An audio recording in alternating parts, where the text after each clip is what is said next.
Her words hit me like a sucker punch to the chest. "Don't touch me, Jack." I stood there, hand frozen midair, the air in our Seattle bedroom thick with something I couldn't name. Emily's voice wasn't just cold. It was a wall, sharp and unyielding, built to keep me out. I'd been reaching for her, craving the warmth of her shoulder, the way I used to pull her close when life felt steady.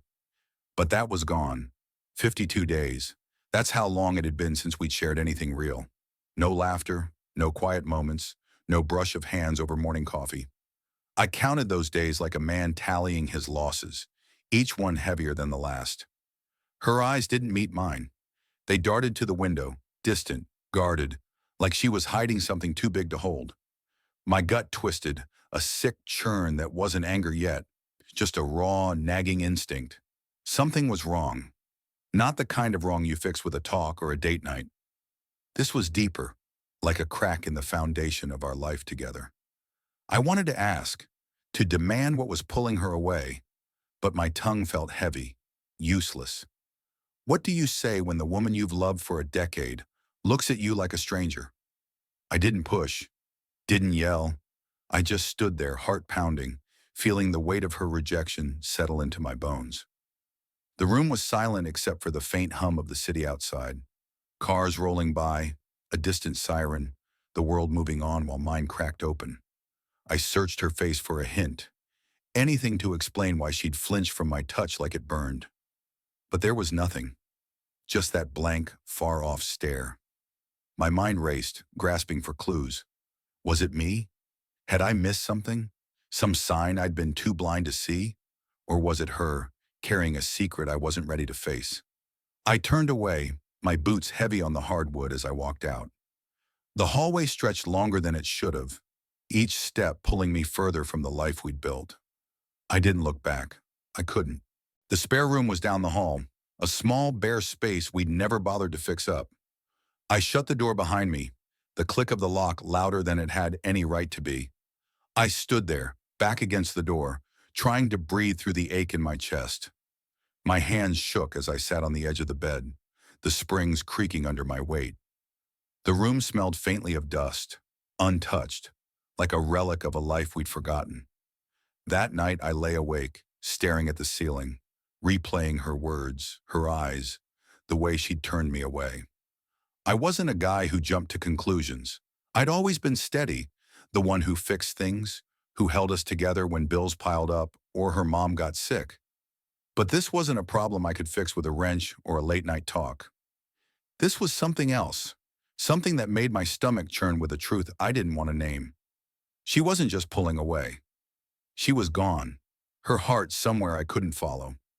I thought about the last few months, small things I'd brushed off, the way she'd linger on her phone, smiling at nothing, the late nights she'd come home, claiming work ran long, her voice too quick, too bright, the way she'd stopped asking about my day, like I was just background noise in her world.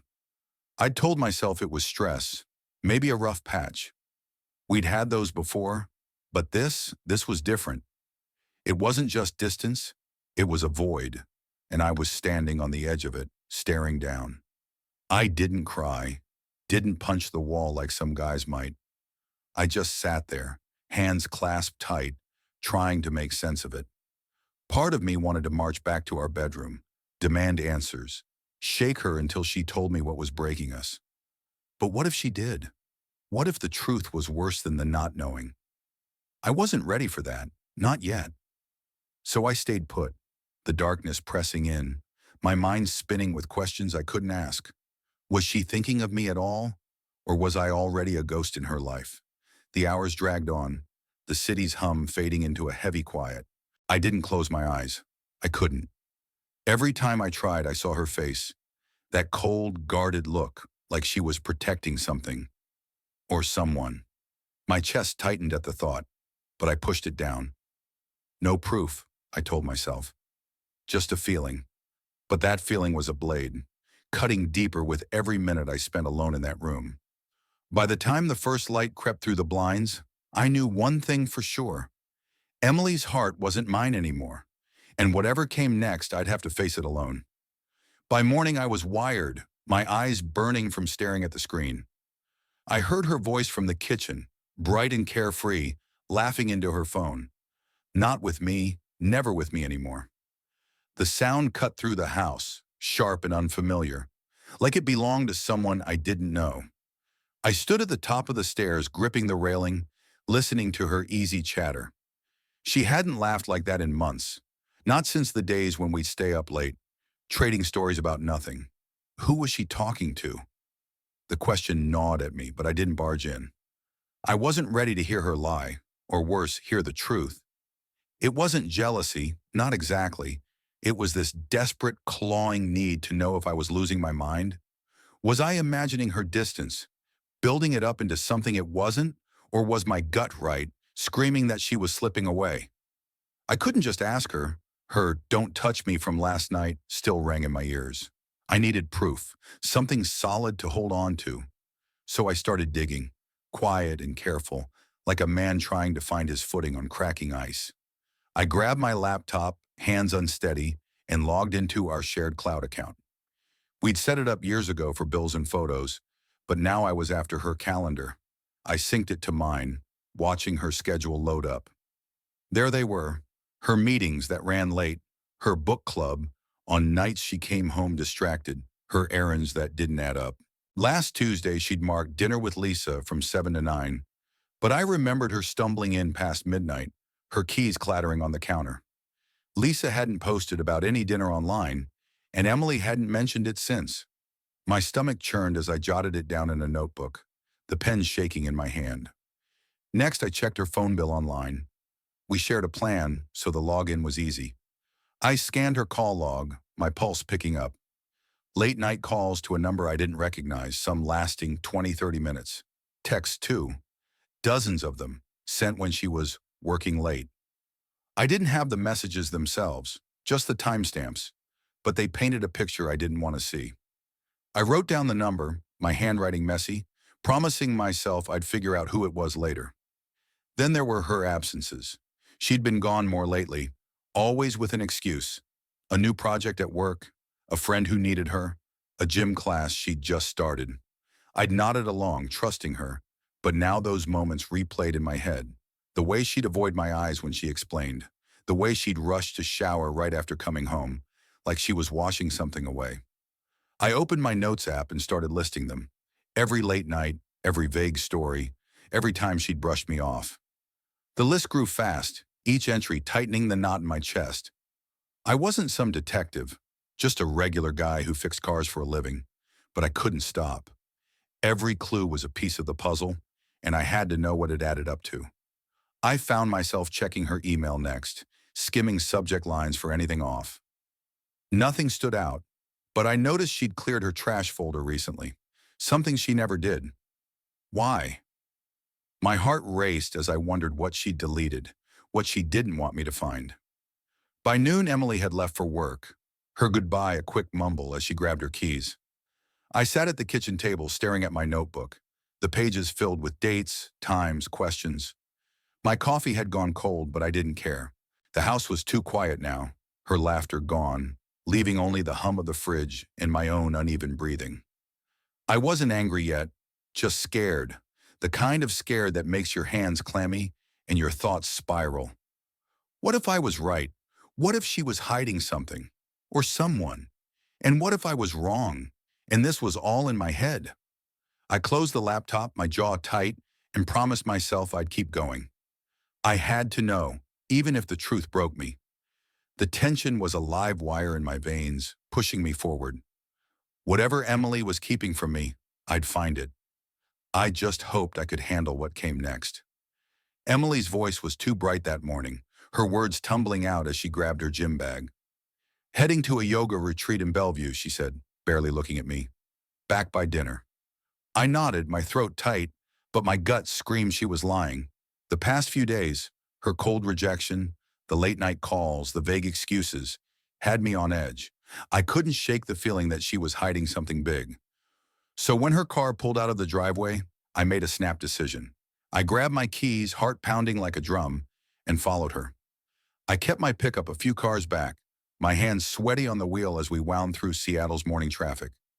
She didn't head toward Bellevue's quiet yoga studios. Instead, her car veered downtown, pulling into the lot of a sleek hotel, all glass and steel, the kind of place we'd never afford for a date night. My pulse spiked as I parked across the street, slouching low in the driver's seat. Emily stepped out, no yoga mat in sight, just a small black satin bag clutched tight in her hand. That bag didn't belong at any retreat. It was the kind you'd carry for a night you didn't plan to explain. I watched, breath hitching, as a man approached her at the hotel entrance. Tall, broad-shouldered, moving with an ease that felt too familiar. He held the door, his hand brushing her back, lingering just a second too long. My stomach twisted, a sick heat spreading through me. This wasn't a stranger. The way she tilted her head, the way he leaned in close, it was like they'd done this before. I fumbled for my phone, hands shaking, and snapped a photo through the windshield. The image burned itself into my mind. Emily, her posture relaxed, him guiding her inside like they shared a secret I wasn't part of. I sat there, frozen, the photo glaring back at me from my phone. My chest felt like it was caving in, but I didn't move, didn't storm in, didn't call her. I just watched the hotel doors close behind them, my world tilting with every second that passed. The street buzzed around me, cars honking, pedestrians chatting, but it all faded to static. All I could hear was my own heartbeat, fast and uneven, as I tried to make sense of what I'd seen. Was this what I'd been dreading, or was there some explanation I was too raw to see? Hours later, I was back home, sitting at the kitchen table, the photo still open on my phone. Emily walked in just past 7, her keys jangling as she dropped them on the counter. The air carried a faint whiff of wine, sharp and out of place for a yoga retreat. She moved past me, humming softly, like nothing was wrong. I forced my voice to stay steady. "How was the retreat?" I asked, leaning back in my chair.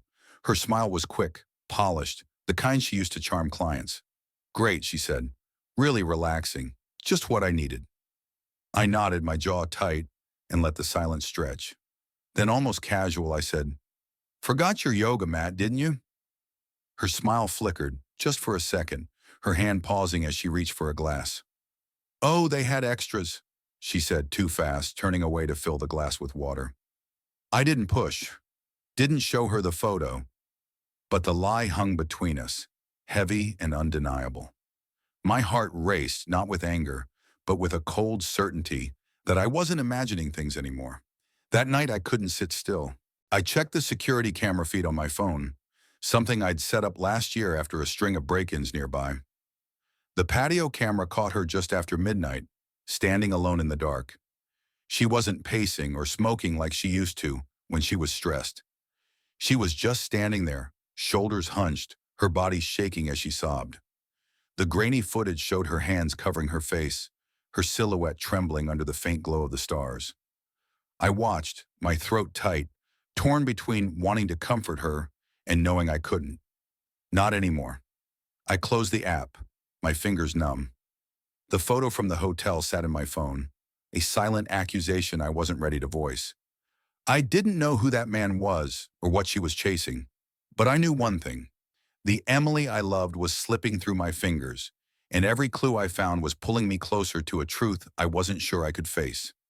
The tension coiled tighter, a storm building inside me, and I knew there was no going back. I kept that hotel photo locked away in my phone, a secret I wasn't ready to unleash. Confronting Emily felt like stepping into a fight I might not win, so I chose silence instead. I became a ghost in our own home, moving through the days like a man who'd forgotten how to live there. I stopped filling the fridge with her favorite yogurt, left her texts unread, and let her stories about work or friends drift past me unanswered. If she was pulling away, I'd give her a taste of her own medicine. I mirrored her distance, and it hit her harder than I expected. It started small. Monday, she came home with a grocery bag, something she hadn't done in months. "Thought I'd make tacos," she said, her voice too bright, like she was trying to fill the quiet I'd left behind. I nodded, grabbed a beer, and ate in the living room, eyes on my phone. No thanks or smells good. Just nothing. Her fork scraped the plate louder than usual, and I caught her glancing at me, waiting for something. Anything. I didn't give it to her. By Wednesday, she was trying harder, leaving notes on the counter. Grabbing coffee, want some? I crumpled them without replying, letting them pile up in the trash. Her behavior shifted fast. She started wearing that red lipstick she knew I used to love, the one she'd stopped bothering with years ago.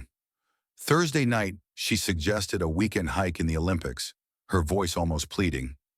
"We could use some fresh air, Jack," she said, leaning across the table, her fingers brushing my arm.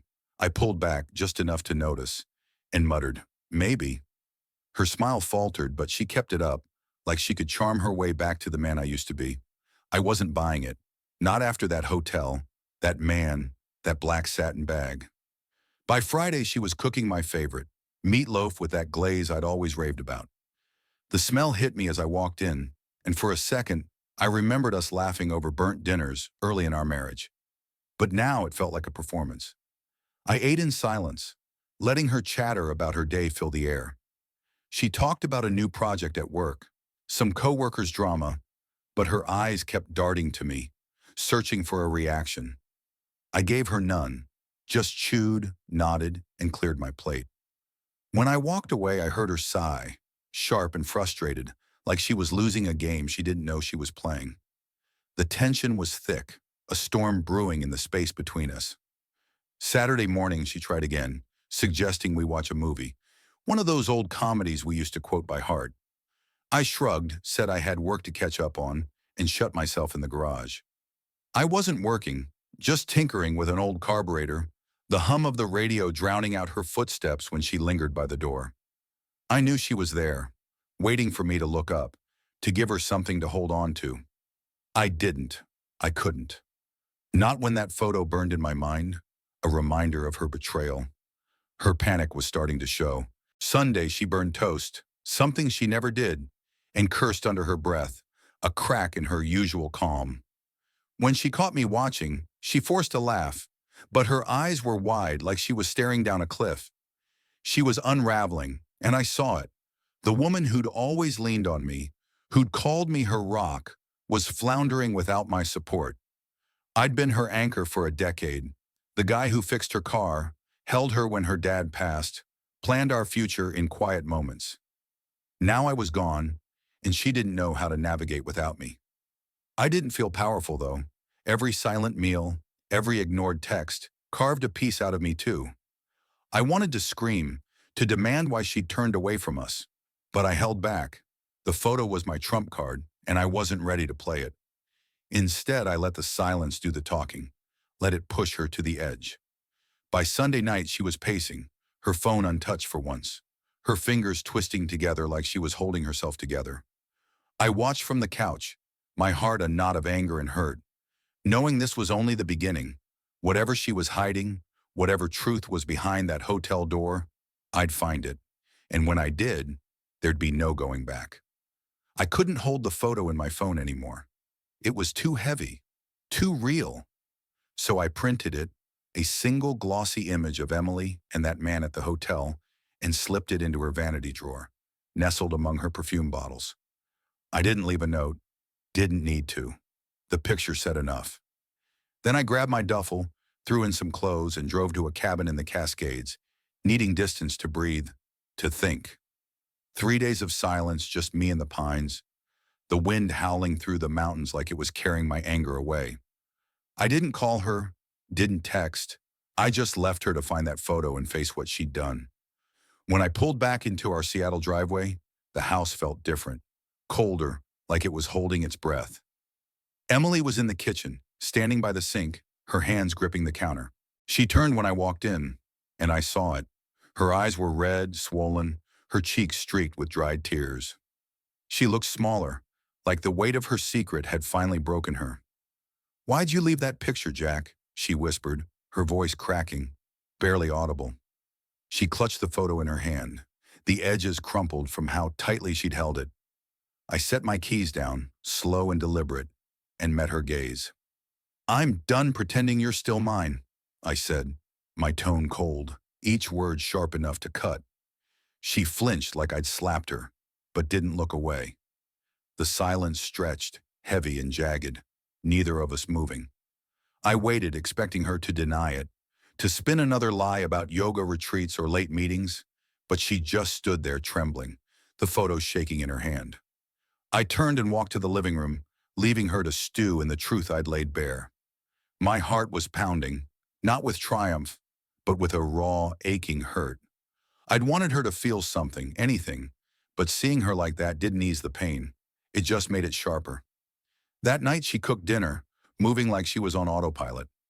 She set the table with shaking hands, plating up chicken and mashed potatoes, her movements jerky, too careful. I sat across from her, the clink of forks the only sound. She kept her eyes on her plate, pushing food around, not eating. I didn't touch mine either. It was like we were playing at being a couple, going through the motions of a life that didn't exist anymore. She tried to talk once, mentioning a coworker's promotion, but her voice trailed off when I didn't respond. I just watched her, waiting for the mask to slip. It happened over dessert. She'd made pie. Apple, my favorite, the kind she used to bake for my birthday. She cut a slice, her knife scraping the dish, and slid it toward me. I didn't touch it. She sat back, her hands twisting in her lap, and finally looked at me. "Jack," she started, her voice barely a whisper. I thought I could keep it separate. Her words hung there, fragile, like they might shatter if I breathed too hard. I leaned forward, my elbows on the table, and waited. "I thought it wouldn't touch us," she choked out, her eyes welling up, tears spilling over. I didn't mean for it to go this far. I didn't yell, didn't ask who he was or why she'd done it. My chest was tight, my hands clenched under the table, but I kept my voice steady. "You thought you could have both," I said, not a question, just a fact. She nodded, a small broken movement, and covered her face with her hands. Her sobs were quiet, muffled, but they filled the room, louder than any excuse she could have offered. I pushed my chair back, the legs scraping the floor, and stood. "I'm not your fallback plan, Emily," I said, and walked out, leaving her there with her pie and her tears. I went to the garage, my hands shaking as I grabbed a wrench, just to hold on to something solid. The photo, her words, her tears, they swirled in my head, a storm I couldn't outrun. I'd wanted the truth, and now I had it. But it didn't feel like victory. It felt like loss, raw and deep, cutting through everything I'd thought we were. I didn't know what came next, but I knew this. The woman I'd loved was gone, and the silence between us was louder than ever. The fight wasn't over. It was just beginning.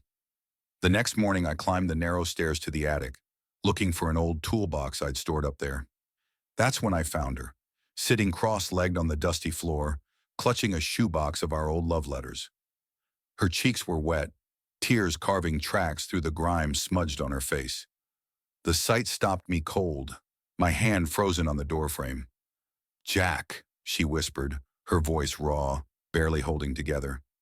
"I never wanted to break you." Her words hit like a punch, soft but deep, and I stood there, my throat tight, trying to keep my own emotions from spilling over. The letters were scattered around her, notes we'd written back when we were just kids in love, planning a life that felt unbreakable. Now, they were relics of something dead. I knelt a few feet away, not close enough to touch, and asked the question that had been clawing at me since the hotel.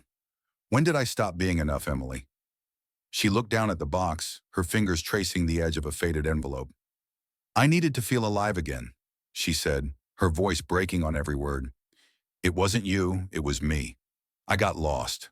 Her eyes met mine, pleading for something. Forgiveness, understanding, I didn't know. But her answer cut deeper than any lies she'd told. It wasn't about me, but it still broke me.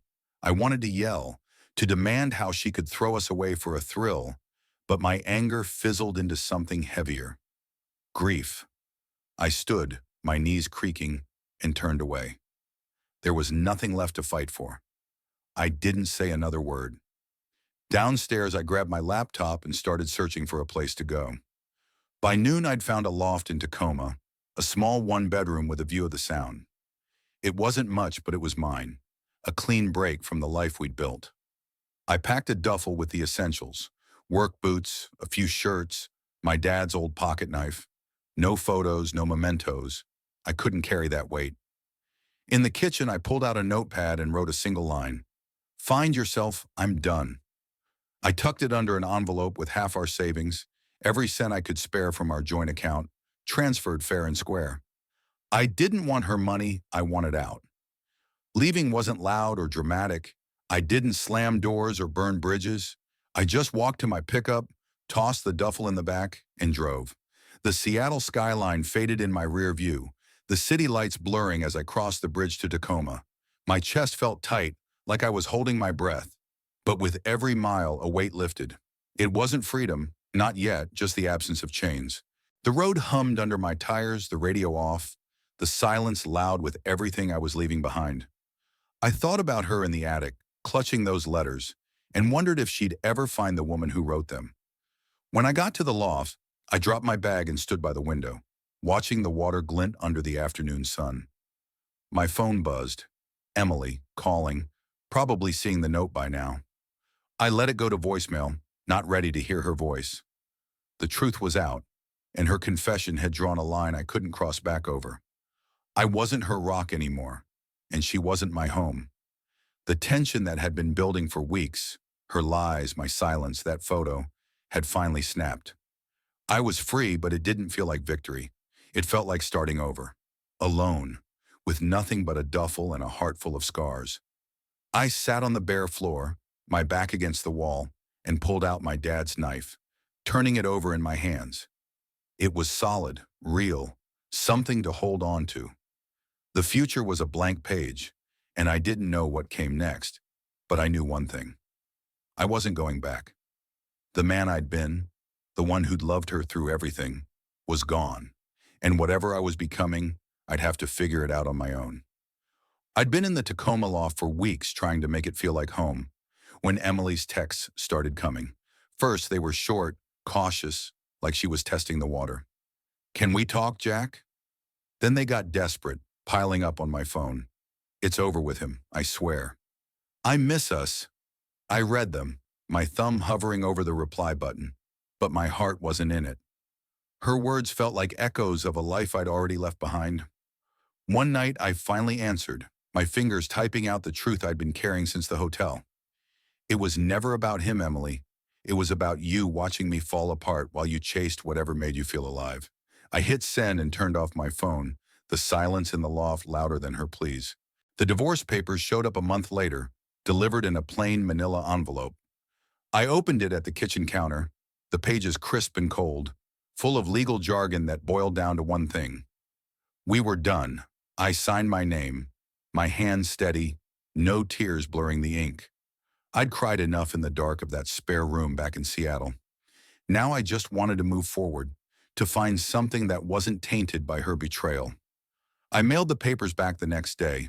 The post office clerk's stamp, a quiet finality to 10 years of marriage. I started rebuilding, piece by piece. I bought a cheap guitar from a pawn shop, its strings a little worn, but good enough for me. Late nights I'd sit by the loft's window, strumming old country tunes. The chords clumsy at first, but smoother with time. Each note felt like stitching up a wound, slow but steady. I didn't know what I was building toward, just that I needed to keep going. The music filled the empty spaces, drowning out the ache that still crept in when I thought of Emily's tear-streaked face in the attic. I found a brewery a few blocks from the loft, a hole-in-the-wall place with warm lights and loud laughter. The first time I went, I sat alone nursing a beer, but a guy named Mike, a welder with a quick grin, struck up a conversation about carburetors.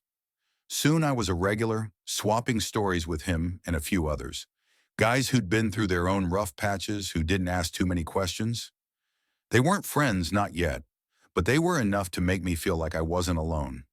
One night, Mike handed me a paint set, some dollar store watercolors he'd grabbed for his kid. "You look like you need a hobby, man," he said. I laughed, but I took it. The painting started as a joke. Messy swirls of blue and green on cheap paper, nothing anyone would hang on a wall. But sitting there, brush in hand, I felt something shift. Each stroke was a choice, a small act of creating something new. I'd paint after work, my hands still smelling of motor oil, and for the first time in months, I'd catch myself smiling. The canvases piled up, crooked and amateur, but they were mine, proof I could make something out of the wreckage. One Saturday, I packed a canvas and drove to Lake Crescent, a place Emily and I had visited years ago, back when we'd hike and laugh until our sides hurt. The lake was just as I remembered, clear, shimmering, the mountains rising sharp against the sky. I walked to the shore, my boots crunching on the gravel, and set the canvas down, a simple painting of the water's edge. I tucked a note under it. The past isn't a cage. It wasn't for her, it was for me. A promise that I wasn't bound to the hurt she'd left behind. I stood there watching the water lap at the shore, my chest lighter than it had been in months. Driving back to Tacoma, I felt the tension that had gripped me. Through her lies, the hotel, the divorce, start to loosen. I wasn't waiting for her to apologize or explain. I didn't need her to make this right. I'd signed the papers, played my guitar, painted my messy pictures, and found people who didn't know the old Jack, the one who'd loved Emily too hard. The conflict with her was over, but the one inside me was easing too. I was rebuilding, not into the man I'd been, but into someone new, someone who could live without her shadow. I thought I'd left the past behind, buried it with the divorce papers and the life I'd rebuilt in Tacoma. Months had passed, and I was finally feeling steady. Guitar in my hands most nights, beers with Mike at the brewery, paint smudged on my fingers from those clumsy watercolors. But I was wrong to think it was over. It started with a letter, slipped through the mail slot of my loft. No return address, just a Portland postmark. I opened it at the kitchen counter, my gut already uneasy. Inside was a photo, me at Lake Crescent, setting down that canvas by the water, the note tucked beneath it. My blood ran cold. Someone had been there watching, close enough to capture the moment I thought was mine alone. I turned the photo over, my hands unsteady, and found a note scrawled in sharp, unfamiliar handwriting. "She's not done with you, neither am I." The words hit like a jolt, my heart kicking hard against my ribs. I checked the envelope again. Nothing else. No clue who sent it. I paced the loft, the photo clutched in my hand, my mind racing. Who was following me? And what did Emily have to do with it? I hadn't spoken to her since the divorce. Hadn't wanted to. But now her shadow was creeping back, and it brought someone, or something, else with it. That night my phone buzzed as I stood by the window, staring at the dark street below, a voicemail from an unknown number. I hesitated, my thumb hovering, then played it. Emily's voice crackled through, trembling, almost frantic. "Jack, I didn't send it. The photo, I swear, but I know who did."